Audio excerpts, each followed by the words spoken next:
করতে পারি না। এইভাবে দেখেন চারিদিকে জল আর জল। এই জলের সমস্যার লেগে আমরা যে কত কষ্ট করে বাস করি, তারা কইলে যাইয়া বাড়ির থেকে কয়েকবার যে মেম্বর নিয়ে ধরে আনছি, আনলে দেখা যায়। এরপরে ওই ড্রেন দুই দিনের লেগে নগর পঞ্চায়েত থেকে দুজন পাঠায়, একটু কুইরা তারা বাড়ির জায়গা। এইভাবেই চলছে আমরা সমস্যা, এইভাবে সমস্যা দীর্ঘদিন ধরে চলছে। কত কষ্ট করে আমরা বাস করতেছি। 4-5 বছর হইব না, 4-5 বছর ধরে বেশি সমস্যা হইতাছে। মানে এই যে প্রত্যেক দোকান থেকে যে ঘরে আই, কত কষ্ট করে আই ঘরে, ওই তো ঢুকবো আজকে রাত্রে তো বৃষ্টি হইলে তো ঘরে ঢুকবো, জল একদম শিউর ঘরে ঢুকবো। যে ড্রেন নাই, এখানে কালপাট দিছে না, কিতা জানি একটা ড্রাম দিয়া দিছে, এইটা দিয়া জল কাটে না। তারা কয় এইটা দিয়ে বলে জল কাটবো, ওই দিকেরও ড্রেন নাই, কোনো দিকে ড্রেন নাই। তো জলটা পাস হইতো ওই দিকে। আমরা মানে সবচেয়ে বেশি সমস্যা হয়েছে আমরা 4-5 বাড়ি।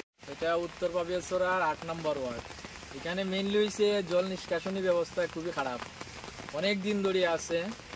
তো বৃষ্টি একটু হইলে পরেই এতটুকু জল হয় যা দেখা যাইতেছে। মেইন সমস্যা হয়েছে ওই বড় রাস্তার মেইন রোডের যে একটা কালভার্ট আছে, এটা যদি না ভাঙ্গা যদি না হয় তাহলে এইরকম জল থাকবো কন্টিনিউ।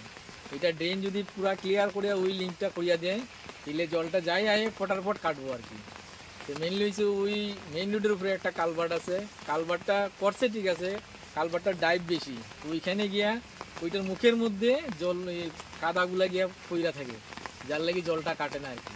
তো ওইটা যতদিন পরিষ্কার হয়েছে না এরকম আমরা ভোগান্তি থাকবে।